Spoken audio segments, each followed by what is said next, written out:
The storm had been raging for hours when the lobby phone rang. I remember because the windows were shaking so hard I thought the glass might give way, and the lights flickered just enough to remind me how fragile the whole place really was. It was close to midnight, and no one ever called the desk that late unless there was trouble. The voice on the other end wasn't a voice at all. Just the sound of someone breathing slow and steady, as if waiting for me to speak first. I said hello twice, but the line stayed open in silence until it clicked off.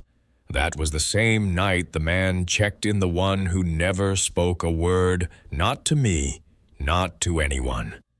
Before I begin, let me know where you're listening from tonight. I always find it comforting to picture who's out there, especially with stories like this. And if these late-night accounts keep you company, you might want to subscribe so you don't miss the next one. My name is Dana Ellis. I was 37 when it happened, though I'm 56 now, and there are nights I still wake up thinking about it. At the time, I worked the front desk at a lodge tucked into the mountains of Colorado, a place that looked postcard perfect when the sun was shining, but felt cut off from the world once the snow started. I'd taken the job for the quiet, and I meant that, honestly. After a divorce, I wanted distance and routine, something steady that kept my mind busy. The winters could be long, but I liked the rhythm. Coffee at dusk, the steady hum of the front desk computer, the muffled sound of wind pushing against the old wooden beams. Most nights were uneventful. Guests kept to themselves, and the only person I really saw after 10 was Len, the overnight maintenance man. That week in late December, the weather turned harsh even for us. Heavy snow came down in thick sheets covering the lot so quickly, we gave up trying to keep the walkway clear. The road in and out was officially closed, but sometimes you'd get a straggler who ignored the warnings and pulled in anyway. Around 10 that night, a car appeared in the lot, coated white from bumper to hood, as though it had been driven straight through the storm's heart. The man who stepped out was tall, wearing a long coat that hung heavy with snow, and he carried no bags. He moved with a kind of slowness that made me think of someone rehearsing each step, as if he were learning how to walk convincingly. When he reached the desk, I asked the usual questions: name, length of stay, any special requests. He didn't answer. He slid a driver's license across the counter, though I'll admit I barely looked at it. The edges were worn, and the photo seemed wrong somehow, like it belonged to someone older than the man in front of me. He pulled out a stack of bills, crisp and folded neatly, paying for 2 nights without saying a word. When I asked if he needed help with bags, he just turned his head slowly. Not a shake, not a nod, just an empty pause before walking toward the stairs. I thought maybe he was mute, though there was nothing in his expression that suggested discomfort. It felt more deliberate, as if silence itself was his choice. I tried to shrug it off. People came through our doors for all sorts of reasons. But as I watched him climb the staircase, his wet boots leaving perfect prints on the carpet, I couldn't shake the feeling that I had just welcomed in someone who wasn't meant to be there. Len stopped by the desk a little later, stamping snow off his boots. He had the easy, slow drawl of someone who'd worked nights too long to bother rushing. I mentioned the guest, calling him the quiet man, because I didn't know what else to call him. Len frowned, said he hadn't seen anyone come through. That unsettled me.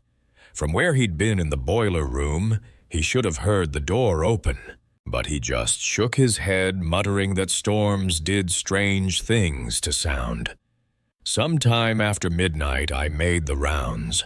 Part of the job was walking the halls, checking the fire doors, making sure guests were settled. Most of the rooms were empty that week, but when I passed by the one I'd assigned him, I paused. The light under the door was on, but I didn't hear the TV, no footsteps, no movement. I stood there a moment longer than I should have, listening, before forcing myself to move on. When I circled back toward the lobby, the phone rang. The same static silence, the same measured breathing, then the click. I told myself it was the storm, a crossed line, nothing more. Still, I checked the desk log. No outside calls had come through. Whoever had dialed me was inside the building. The snow piled high outside, trapping us in, and the night stretched on. Around 2, I left the desk briefly to refill the coffee urn. When I came back, the registry book had been moved. Normally, it stayed open where I left it, but now it was closed, the pen laid neatly across the top. No one should have been behind the desk but me. I tried not to think about it until Len reappeared, looking more rattled than I'd ever seen him. He said one of the stairwell doors was propped open, letting snow drift inside. That was impossible. We kept those locked to keep the wind out. When he closed it, he swore he heard someone moving above him, though the top floor was vacant. He asked if I'd given out keys. I told him only one, and it was already in use. We decided to walk the halls together. The carpet muffled our steps, and the storm outside had gone strangely quiet, as though the world was holding its breath. When we passed the quiet man's room, Len leaned close, whispering that he heard something inside. A slow, dragging sound, like a chair being pulled across the floor. I knocked, calling out to ask if he needed anything. The noise stopped instantly. After a long silence, we moved on. Neither of us wanted to admit it, but we both knew the room didn't feel right. By morning, the snow had eased enough for plows to reach the road. I went upstairs with a fresh set of linens, planning to leave them at his door. But when I arrived, the door was ajar. Inside, the bed was made untouched, and the room smelled faintly of damp wood. On the desk sat the room key perfectly centered. No bags, no sign anyone had slept there, just a wet patch of melted snow on the floor near the window. Len came up behind me, staring into the room with a face that said more than words could. He asked when the man had checked out. I told him he hadn't. I still don't know what unsettled me more, that someone came in from the storm without leaving a trace, or that he left behind the kind of silence that never really faded. Even now, when I think back to that night, I hear the phone ringing. I pick up and no one answers, just breathing, always waiting. I don't usually talk about this. It's the kind of memory that makes people shift in their seat, wondering if you're exaggerating. But I can tell you plainly, I still think about that night every time. I walk through a dark building. I was 41 at the time, working as the night manager at a distribution warehouse in Allentown. We handled bulk shipments, truckloads of groceries, and cleaning supplies. The kind of work no one notices until it doesn't get done. Nights were long but steady. Most evenings it was just me, a skeleton crew of 2 or 3 workers, and the echo of forklifts rattling over the concrete. I liked the quiet. After years of shift work, it got into your bones. In late September of 2019, a young guy named Wesley started. He was 22, maybe 23, thin, pale, and nervous, in the way of someone who had never worked nights before. He'd been hired as a general hand, mostly unloading shipments and breaking down pallets. The first few days he seemed fine. Polite, kept to himself, did his job. I thought he'd settle in eventually, like most do. But by the second week, I started noticing things I couldn't quite place. It began small. He'd linger long after his shift ended, saying he wanted to get used to the rhythm of the place. Sometimes I'd find him standing in the far aisle by the loading dock, staring out at the empty lot, as though he were waiting for something to arrive. Once I walked past the break room and caught him sitting alone with the lights off, just listening to the vending machine hum. When I asked what he was doing, he said he liked how the sound filled the silence. I let it go. You learn not to press too hard on night crews. Everyone's a little strange at that hour. Then came the night that stuck with me. It was a Thursday storm, rolling in rain, hammering against the roof panels so loud I had to raise my voice to give instructions. The crew clocked out around 11, leaving just me and Wesley. He wasn't scheduled to stay, but he said he wanted the extra hours. I told him fine, just help me finish inventory. We worked side by side for an hour, the storm filling the space with constant noise. At some point I realized I hadn't seen him in a while. His clipboard was on the counter half filled, but no sign of him.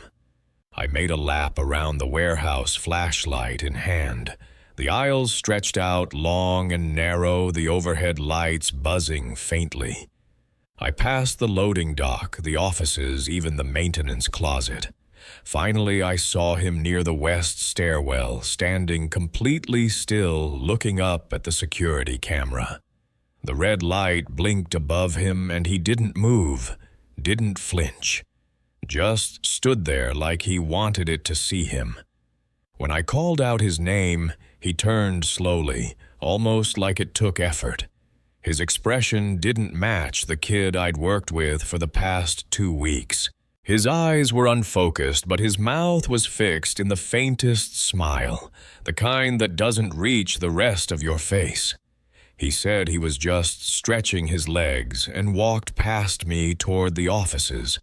I wanted to believe him, but something about the way he said it felt rehearsed. I went back to my desk and tried to finish the paperwork. Around 1, the lights flickered with the storm. Just once, but enough to make the shadows stretch across the walls. When they steadied, I heard something faint on the intercom, a crackle followed by a whisper. It was so soft I almost thought I imagined it. Just one word, my name. The intercom system only worked from the front office, and I hadn't seen Wesley there. I walked fast down the hall, but the office was empty, phone on the hook computer still on the login screen. I told myself the storm must have bled static into the line. Still, I couldn't shake the feeling that someone wanted me to know they could reach me whenever they chose. I found Wesley again about 20 minutes later. He was in the locker room, sitting on the bench with his head tilted back against the cinder block wall, eyes closed.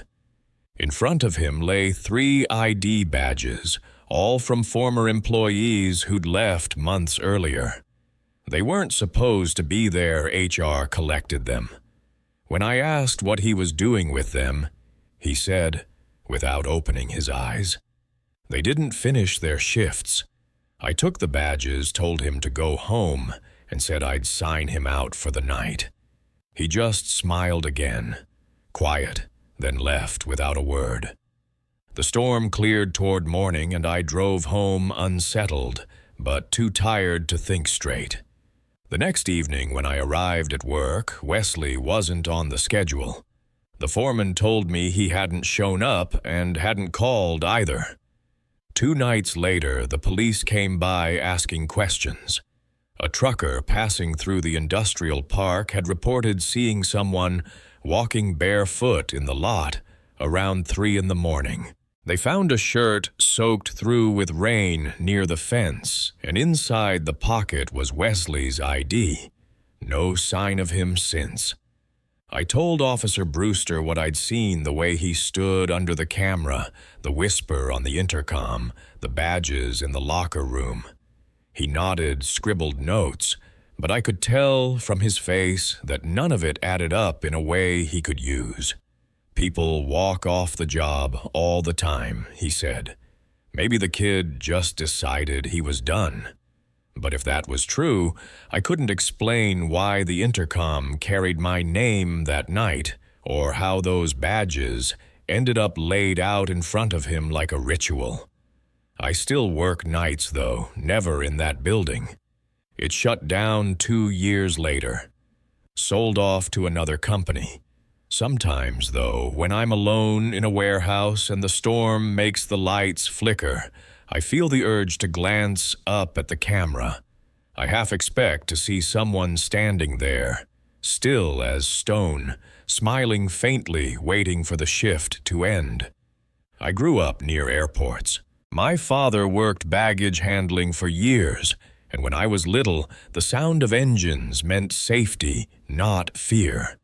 That changed one winter night in 1999, the night I realized airports are some of the loneliest places in the world, full of people who watch without being noticed. At the time, I was 36, living in Maryland, but flying back from New York after visiting my older brother, Thomas. He had been helping me through a rough patch, and I remember almost missing my flight because I lingered too long at his apartment. He dropped me at LaGuardia around 8 in the evening. My ticket was for the last flight home, one of those late, half-empty connections they scheduled to fill a gap. Back then, the airport wasn't as polished as it is now. The carpets smelled faintly of mildew. The fluorescent lights hummed above tired travelers, and the long glass windows rattled when the wind picked up off the bay. Security was nothing like it is today. A single metal detector, bags searched half-heartedly, shoes kept on. It was a simpler time, or at least it felt that way. The terminal was quiet, only a handful of passengers waiting in the gate area. I remember a young couple arguing over directions, a man dozing with a newspaper open on his chest, and a janitor pushing a squeaky cart past the vending machines. I took a seat by the window, pulled out a paperback, and tried to ignore the hollow feeling of traveling alone. About 20 minutes before boarding, a man in a gray suit sat down one chair away from me. He was older than me by a decade, at least, tall, clean-shaven, with hair slicked neatly back. He carried no bag, not even a briefcase, which struck me as odd. Most business travelers had at least a carry-on. He crossed his legs, folded his hands, and looked directly at me, with a smile that didn't quite fit his eyes. "You're Thomas's sister, aren't you?" he asked. I froze, the book slipping slightly in my lap. My brother's name wasn't common, and I hadn't spoken it aloud since leaving his apartment. I asked if he knew Thomas. The man chuckled softly, as though I'd said something amusing. "I saw you earlier," he said, "when he dropped you off. You look just like him." That should have been comforting, but it wasn't. I hadn't noticed him outside. Hadn't seen him on the curb or near the entrance. Something about the way he spoke made it sound less like recognition and more like a test.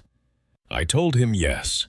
Thomas was my brother, and turned slightly in my seat, hoping to discourage more conversation. He didn't take the hint. "It's good to have family looking out for you," he said. "Some people don't realize how valuable that is until it's gone." His voice was calm, almost too calm, each word deliberate. Before I could respond, boarding was announced. I stood relieved and joined the small line. When I glanced back, the man was gone. Not in the line, not at the seats, not walking away. Just gone. On the plane, I took my seat by the window. The flight was half-empty rows of unclaimed space between scattered passengers. The engines groaned to life, and we pulled back from the gate. I let myself relax, telling myself I had overreacted.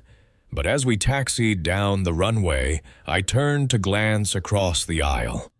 3 rows back in the middle seat sat the man in the gray suit. He stared forward, hands folded, the same faint smile on his face. I told myself it was coincidence that he had boarded quietly after me. Still, unease settled in my chest. For the entire flight, he never moved. He didn't order a drink, didn't check the seat pocket, didn't even shift in his seat. Just sat there with that same expression as though waiting for something. When we landed in Baltimore just after midnight, passengers shuffled off quickly. I slowed my pace deliberately, hoping he'd pass me. He didn't. Instead, he lingered behind, keeping the same distance until we reached baggage claim. Then he disappeared again, lost in the thinning crowd. I might have left it there, filed it away as nothing more than a strange encounter, if not for what happened a week later. Thomas called one night, his voice unsettled. He said a man in a gray suit had stopped him outside his office, asking if he had a sister who traveled often. Thomas brushed him off, but the man had smiled, repeating my flight number from the week before, word for word. We reported it, though I don't know what good it did. Airport security said there was no record of anyone by the description I gave. No matching ticket, no passenger by that name, because when they asked for his name, I realized I never knew it. For months afterward, I found myself scanning every waiting area, every gate, every crowded terminal. I never saw him again, but I could never shake the image of him sitting perfectly still on that plane, as if he hadn't flown to get anywhere at all, but simply to watch. Even now, decades later, when I travel through airports, I think about him. Not the smile, not the suit, not even the strange way he knew my brother's name. What lingers is the certainty that he wasn't following me by chance. He was practicing, and I was just one of the steps. The last real business trip I ever took was to Dallas. I was 42, working in software logistics, and most of my travel blurred together into late flights, rental cars, and nights in generic hotels. But that week in 2016, a delay kept me stuck at Dallas-Fort Worth, and what I saw there has never left me. My meeting had ended earlier than expected, but the return flight was pushed back repeatedly by storms. It was a humid, heavy evening, and the concourse felt stale, as if the air conditioning couldn't keep up. I'd already walked the length of the terminal twice, killing time, sipping bitter coffee from a paper cup and watching passengers stretch across the rows of molded seats. Most looked restless but patient. Everyone knew delays came with the territory. Around midnight, they announced our plane had been reassigned to a different gate, one further down near the quieter end of the terminal. A few of us gathered our things and followed the signs. I remember the echo of rolling suitcases on tile and the distant beeping of a cart ferrying someone elderly to another gate.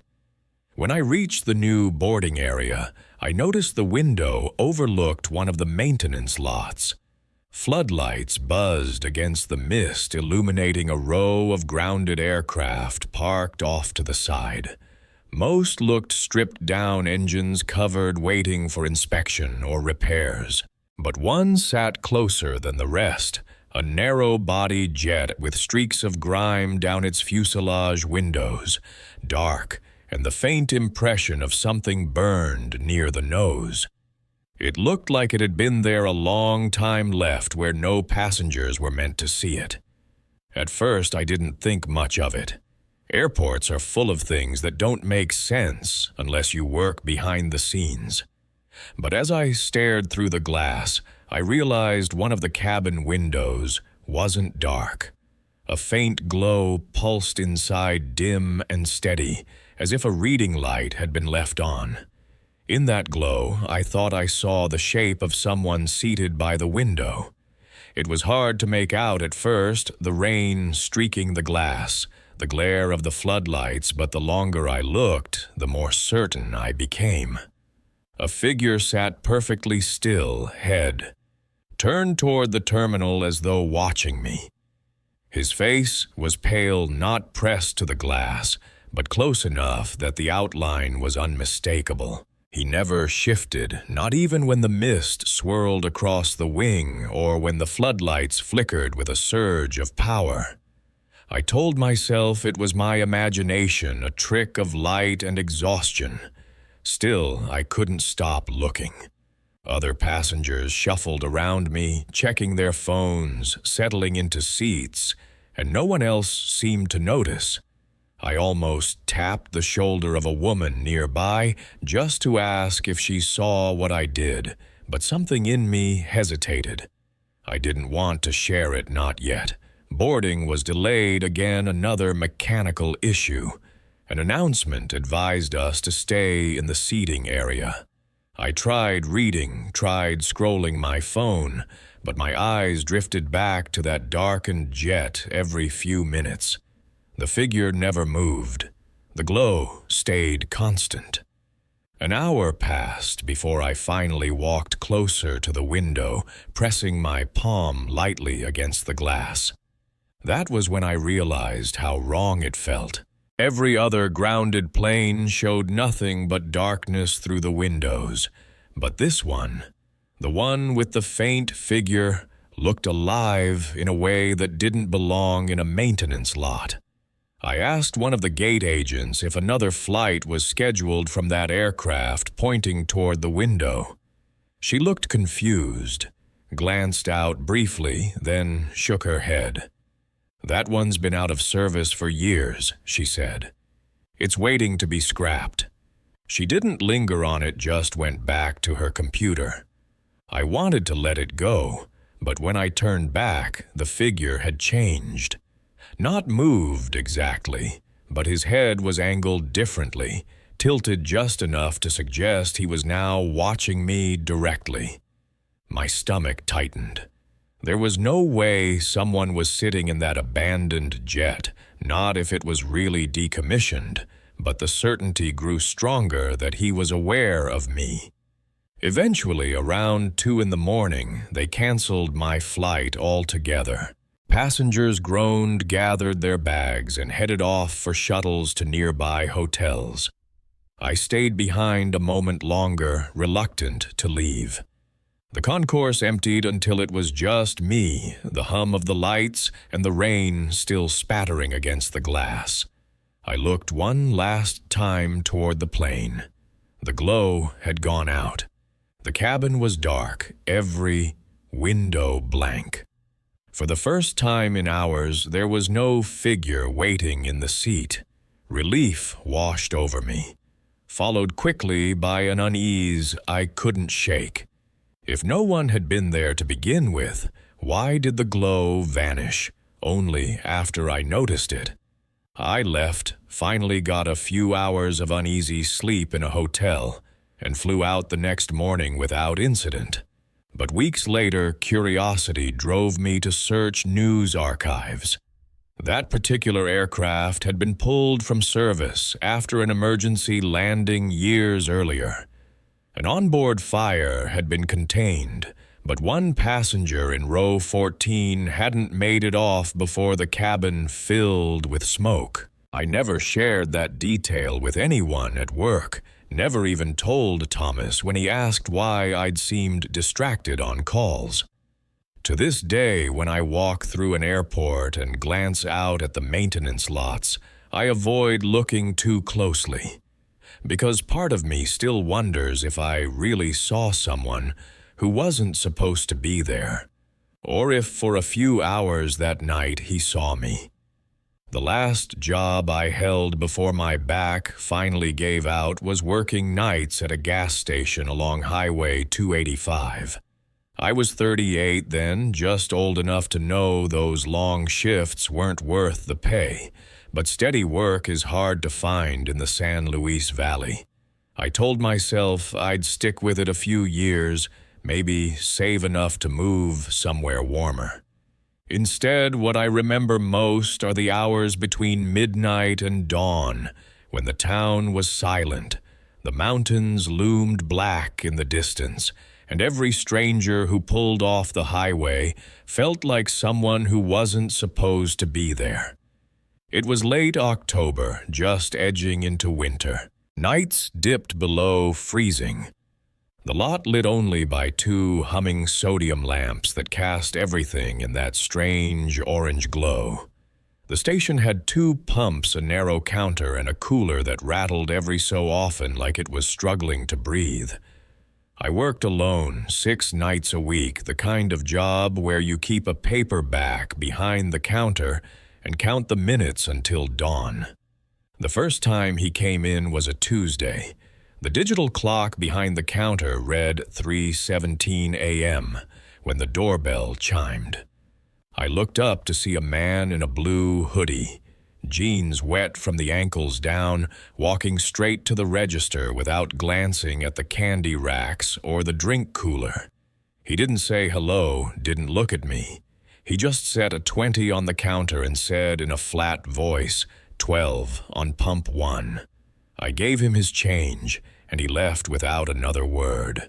There was nothing remarkable about it at first. People came through at all hours, truckers, locals on late shifts, the occasional lost traveler. But something about the way he moved stayed with me. Not hurried, not tired, just exact like he knew every step before he took it. The next night at exactly 3:17, the bell chimed again. Same hoodie, same wet jeans, same $20 bill placed on the counter. He asked for 12 on pump 1. I glanced out the window and saw the same beat-up sedan parked in the same spot, engine idling.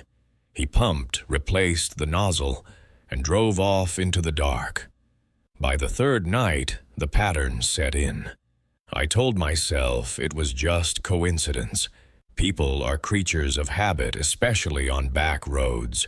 But he never bought anything else, never looked around, never even adjusted his hood.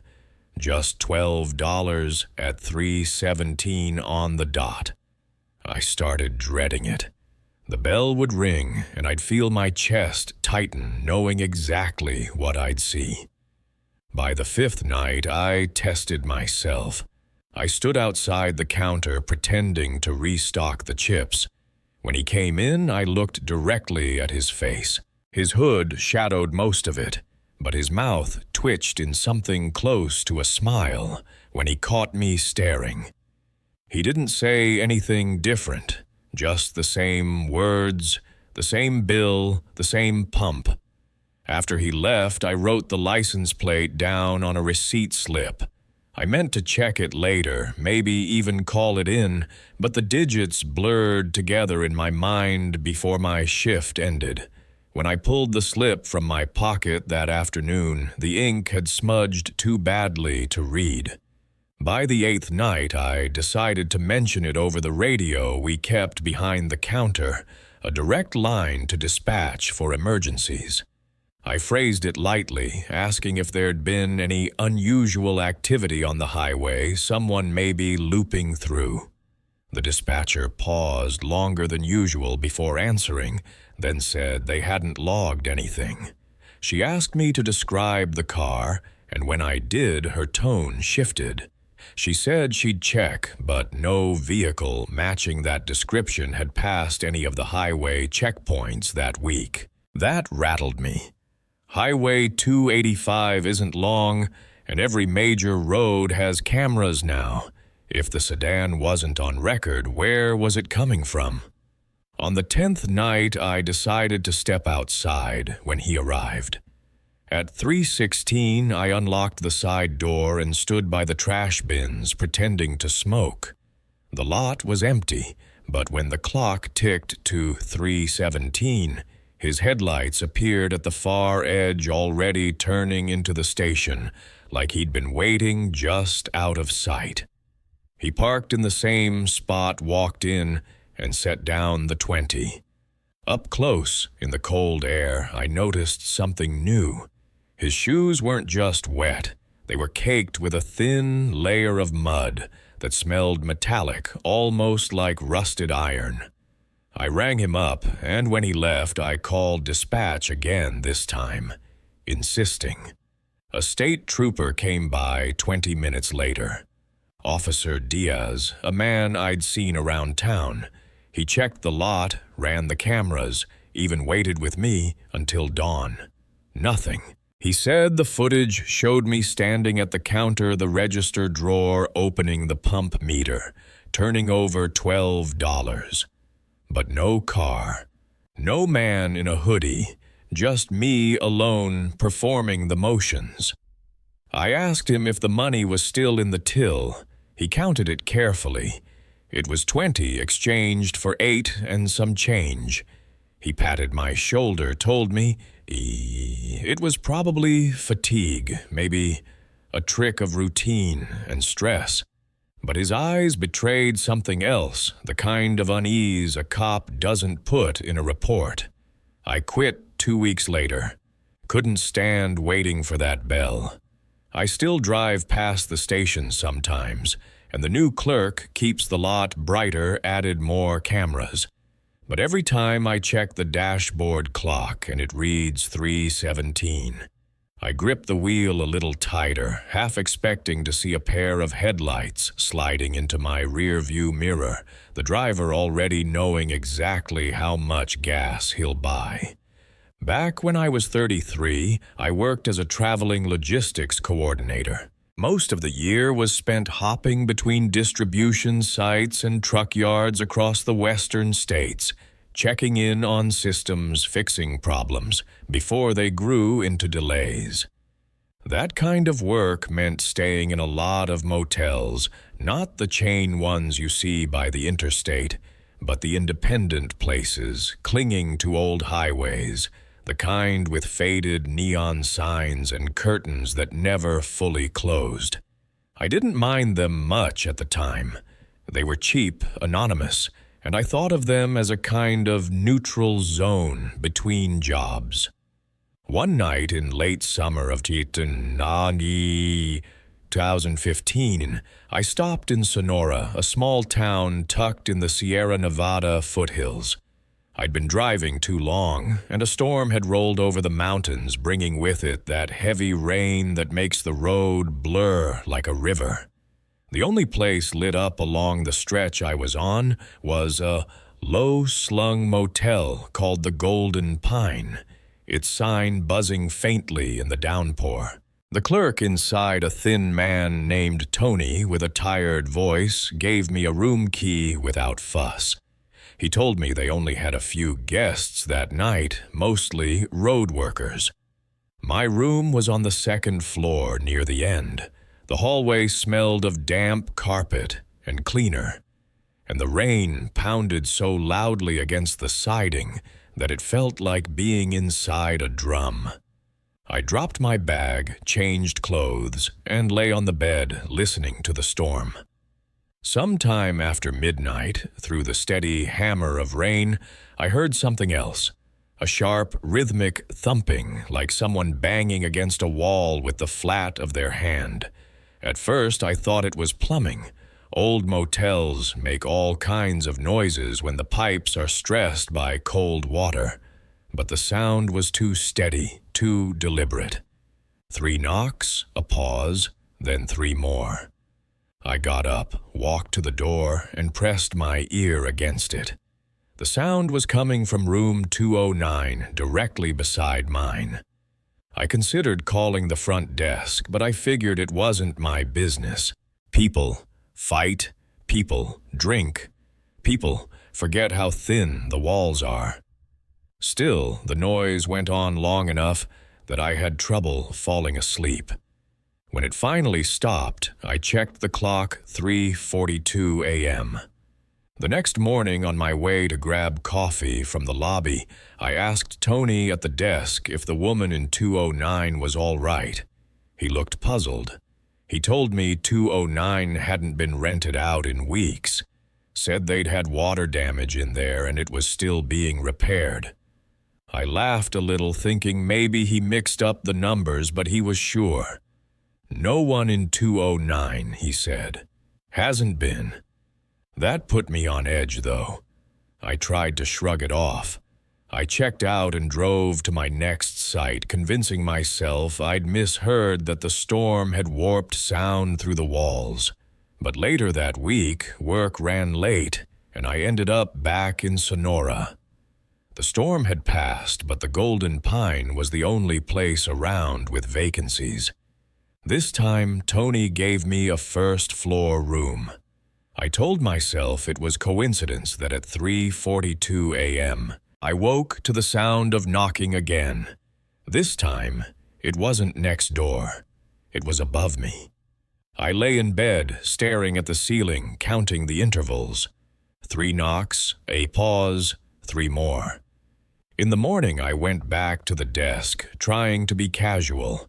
I asked Tony again if 209 was still closed. He looked annoyed this time, said yes, it was locked. No one had access but maintenance. I pressed a little, asking what kind of damage the room had. He hesitated, then said something about a busted shower line. The answer came too quickly, like he had it ready. I don't know what compelled me that evening, but after dark, I found myself walking up the side stairwell, stopping in front of 209. The door looked like any other, though the metal numbers were tarnished and the handle was newer than the others around it. I leaned closer and noticed faint scratch marks near the keyhole, like someone had worked at it with metal. I told myself not to be stupid, that I had no business standing there, and I went back downstairs before anyone could see me. The third time I stayed at the Golden Pine was 2 months later, October. The air was colder, the nights longer. This time, I didn't hear knocking. I heard something worse. Around the same time, just after 3:40, a woman's voice came faintly through the ceiling. It was muffled, like hearing someone call from underwater, but the tone was clear. She was pleading. I couldn't make out the words, only the rhythm, but it made my skin crawl. I lay frozen, listening, until it stopped as suddenly as it began. That morning I went straight to Tony. I told him what I'd heard. His face tightened, but he didn't argue. He only said, "I'll let the sheriff know." He never asked which room, never asked for details. He already knew. 2 days later, a deputy named Harlan called me at my work site. He said he'd checked into the motel's records. Room 209 had been closed since 2013, when a woman was reported missing after staying there. They never found her, but locals whispered that she'd been seen leaving the room late at night with someone who wasn't registered. Harlan wouldn't say more, only that the case was cold, and he thanked me for my time. I didn't go back to the Golden Pine after that, but sometimes on long drives I think about the way the knocks lined up with the clock, the way her voice came through the walls like the storm had carried it back. I wonder if Tony ever told the full truth, or if that room still sits locked silent, waiting for someone else to stop there in the rain. Even now, when I hear a sound in the night, a faucet dripping, a tree branch scraping against the siding. My mind goes back to 3:42 a.m., lying awake in Sonora, listening to a woman I could never help. When I was 19, I rented my first apartment off campus in Ann Arbor. It wasn't much, just a faded complex from the 70s, tucked behind a row of half-vacant shops, with thin walls and flickering fluorescent lights in the stairwell. But it was cheap, and I liked the independence. Most of the tenants kept to themselves except for a man who lived directly beneath me in Unit 1A. He wasn't old, maybe late 30s, but something about him made me uneasy from the start. He always wore the same gray windbreaker no matter the weather, and he never carried groceries or bags inside. Instead, he lingered in the lobby watching people come and go like it was his job. The first time I met him, he introduced himself without giving a name, just said, "I'm in 1A," and smiled in a way that never reached his eyes. At first, I thought he was just lonely, but small things started to unsettle me. Some nights, long after midnight, I'd hear footsteps on the stairs, followed by a pause right outside my door. The air would grow still, as though someone was listening through the wood, waiting for movement. Other times, when I'd come home late from the computer lab, I'd find him standing at the end of the hallway, his apartment door cracked open just enough to show his outline. He never spoke then, never explained why he was awake. One night I was walking back with headphones in when I saw a man I didn't recognize waiting by the entrance. He looked around nervously before 1A opened, and my neighbor let him in without a word. I thought maybe it was a drug deal, but what struck me was how quickly the door closed, as though they didn't want anyone to see who came or went. Over the next few weeks, it kept happening. Strangers would show up between 2 and 3. In the morning, knock softly on the door and disappear inside. None of them ever stayed more than 10 minutes. Eventually, I mentioned it to the landlord in passing. He just sighed and said as long as rent was paid, it wasn't his problem. Still, the pattern gnawed at me. I tried to ignore it until one night, lying awake with my window cracked open, I heard something new. It was a voice, a child's voice, coming faintly through the courtyard calling for help. I sat up, straining to hear.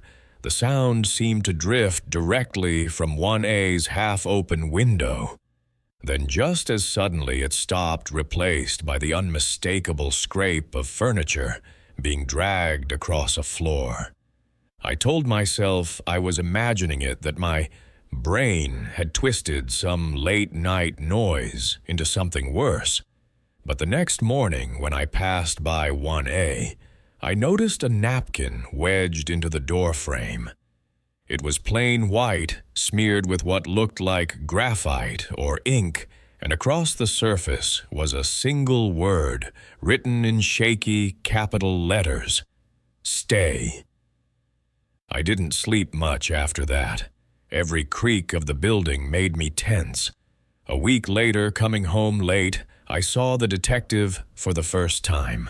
He was sitting in an unmarked car across the street, window rolled down just enough to keep the place in view. When our eyes met, he motioned me over. His name was Lyman, and he asked me what I'd seen in the building. I hesitated, then told him about the visitors, the late-night noises, and the napkin. He didn't react, just nodded, and told me to lock my door and keep to myself. That night, the knocking started again, but this time, it wasn't on my neighbor's door. It was on mine. A single tap, then silence. Another tap, closer to the handle. I held my breath, watching the shadow beneath the threshold shift slightly, like someone was leaning down to listen. Minutes passed before the shadow finally moved away, but I didn't sleep until dawn. A few days later, I came home to find Unit 1A's door wide open. The apartment inside was stripped bare. No furniture, no lights, no trace of anyone having lived there. The air smelled faintly of bleach, sharp and chemical. I stepped inside only long enough to see that the carpet near the wall was darker in a large patch, as though something had soaked through and been scrubbed away.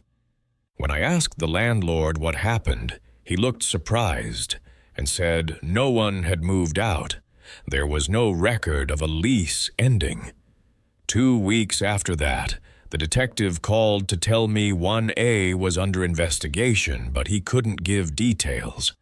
All he asked was whether anyone had tried to contact me since. I told him no, but that wasn't entirely true. Every so often, long past midnight, I still heard the footsteps on the stairs, always stopping just outside my door, always waiting. I moved out before the semester ended. I never saw the man from 1A again, but sometimes late at night I wake to the faint sound of tapping near my bedroom door. 3 knocks, a pause, 3 more, as though he'd followed me to wherever I thought was safe. That was the last story I wanted to share tonight. Thinking back on them all, the empty highways, the silent towns, the strangers who stand too close in the dark, I realized none of these places were remarkable on their own. They were just motels, apartments, roadsides, and waiting rooms. Ordinary spaces you pass through without a second thought. But the ordinary is where fear hides best. It's the quiet rhythm of footsteps when you're sure you're alone, the voice that calls your name in an accent you don't recognize, the feeling that someone has been in the room a moment before you entered.